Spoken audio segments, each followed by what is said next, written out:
할렐루야 여러분 반갑습니다. 오늘은 사도행전 6장 1절에서 4절에 있는 말씀을 가지고 성령 충만을 회복하라, 이 제목을 가지고 여러분들과 함께 하나님의 말씀을 묵상하는 시간을 갖도록 하겠습니다. 부흥하는 예루살렘 교회에 큰 갈등이 하나 일어나는 사건이 나타나게 됩니다.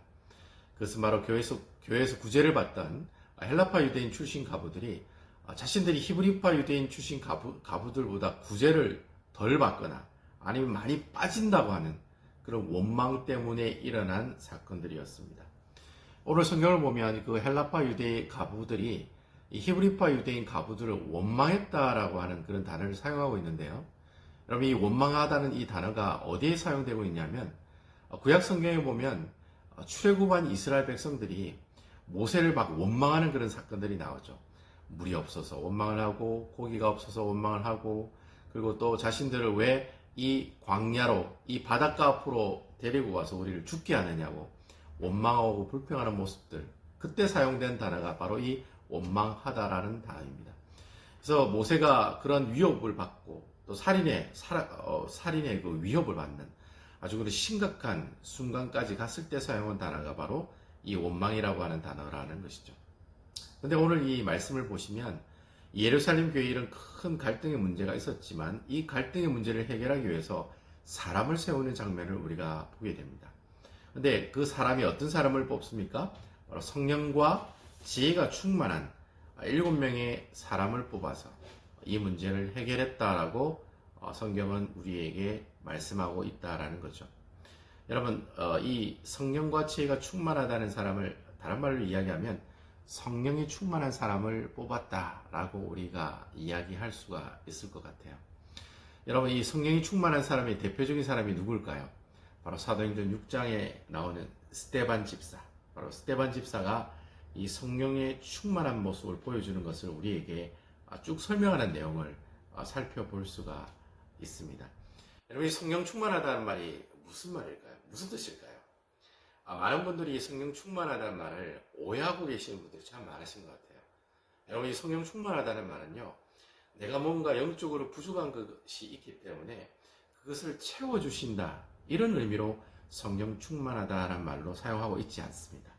여러분, 이 성령 충만하다는 말의 의미는 삼위 하나님이 우리의 모든 삶을 통치하고 계신다, 즉 통치의 개념으로 이 성령의 충만함을 해석하고 바라봐야 된다라고 하는 것이죠. 그러니까 여러분들이 지금 예수 그리스도를 영접하고 믿는 분들이라면 여러분들이 이미 삼위 하나님의 통치를 받고 있는 하나님 나라의 백성들이다라고 하는 것입니다. 그래서 우리가 신앙생활을 하면서 내 삶의 주인이 바로 주님이십니다. 그리고 우리 가정을 돌보시는 분도 주님이십니다.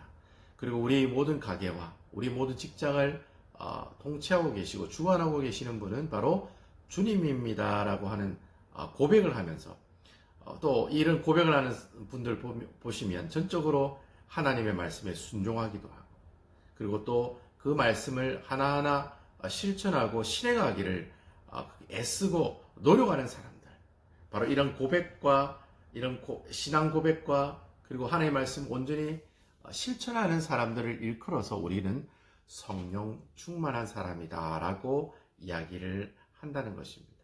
그러니까 여러분들이 이미 다 성령이 충만한 사람들이요, 100% 하나님의 통치를 받고 있는 사람들이다라고 하는 것입니다. 근데 여러분, 실제로 우리의 삶을 뒤돌아보면 이렇게 성령 충만한 삶을 살아가는 모습들이 많습니까? 아니면 성령 충만하지 못한 모습으로 살아갈 때가 더 많이 있습니까? 오히려 세상을 사랑하고 물질을 사랑하는 성령 충만함과 전혀 상관이 없는 사람으로 살아갈 때가 너무나도 많이 있다라고 하는 것입니다.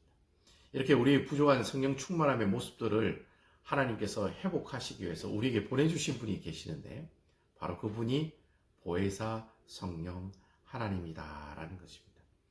하나님께서 우리를 통치하시기 위해서, 온전히 그 통치함을 회복하기 위해서 하나님께서는 예수님께서 부활 승천하시고 난 다음에 우리에게 보혜사 성령님을 이곳에 보내주셨다라는 겁니다. 그렇다면 이 보혜사 성령님이 내 마음속에, 내 심령 가운데 내주하고 계시는데, 그렇다면 이러한 회복의 모습들이 언제 일어나는가? 그것은 바로 그 이 질문에 대한 해답이 바로 사도행전 말씀을 통해 우리에게 계속해서 보여주고 있다는 거예요. 바로 사도행전에 어떤 내용들이 나옵니까? 하나님의 말씀이 선포되는 곳에 어떠한 역사가 일어납니까? 바로 성령의 역사가 일어나는 것을 우리가 목도하고 살펴볼 수가 있다는 겁니다. 바로 복음이 있는 곳에 성령의 충만함의 역사가 나타나고 성령 충만함의 회복의 역사가 일어난다라고 하는 것입니다. 결국 여러분, 내가 성령의 충만함을 계속해서 회복하려면 어떠한 삶을 살아야 되겠습니까? 하나님의 말씀을 가까이 하고 하나님의 말씀을 들으려고 애를 쓰고 공예배에 빠지지 않고 선포되는 말씀에 은혜 받으려고 애를 쓰는 그 사람, 바로 이러한 사람을 두고 우리는 성령의 충만함을 회복하기를 애쓰는 사람이다 라고 이야기를 한다라고 하는 것입니다. 하나님의 말씀이 있는 곳에 성령의 충만함의 회복이 일어나는 것이죠. 복음이 있는 곳에 성령의 역사가 나타나듯이 말입니다. 이번 8월 달에도 많은 분들이 휴가를 떠나시고 또 고향을 방문한 분들이 많이 계시는 것 같아요. 저는 여러분들이 이렇게 집을 떠나서 어디로 가실 때마다 항상 이 성경을 가지시고 가시는 여러분들이 되었으면 좋겠습니다. 제가 주일학교 때 이전에 그런 말씀을 배웠던 것이 기억이 납니다. 성경을 항상 지참치 아니한 죄를 회개하여 성경을 항상 들고 다닐 것. 성경을 항상 다른 독서량 많지 읽지 아니한 죄를 회개하여 다른 책보다 많이 읽을 것. 이 주일학교 때 배운 이 말씀이 아직까지도 제 심령과 가슴에 깊이 기억되어 있습니다. 그래서 저는 항상 어디를 떠날 때마다 하나님 말씀을 들고 성경을 가지고 떠나는 일을 항상 습관적으로 그런 모습들을 보여주고 있는데요. 저는 여러분들도 어디를 떠나실 때마다 항상 이 성경을 가까이 하고 성경을 들고 다니시는 우리 남부교회 성도 여러분들이 다 되었으면 좋겠습니다. 성경을 들고 다니실 때 성경을 항상 읽게 되는 모습들이 있더라고요. 아무쪼록 이 더운 여름날 내 마음과 몸을 힐링하기 위해서 떠나는 휴가지에서도 하나님 말씀을 항상 들고 다니시면서 그 말씀을 읽고 묵상함으로 성령의 충만함도 회복해 나가시는 아름다운 우리 남부교회 성도 여러분들 다 되시기를 주님의 이름으로 축원을 드리겠습니다.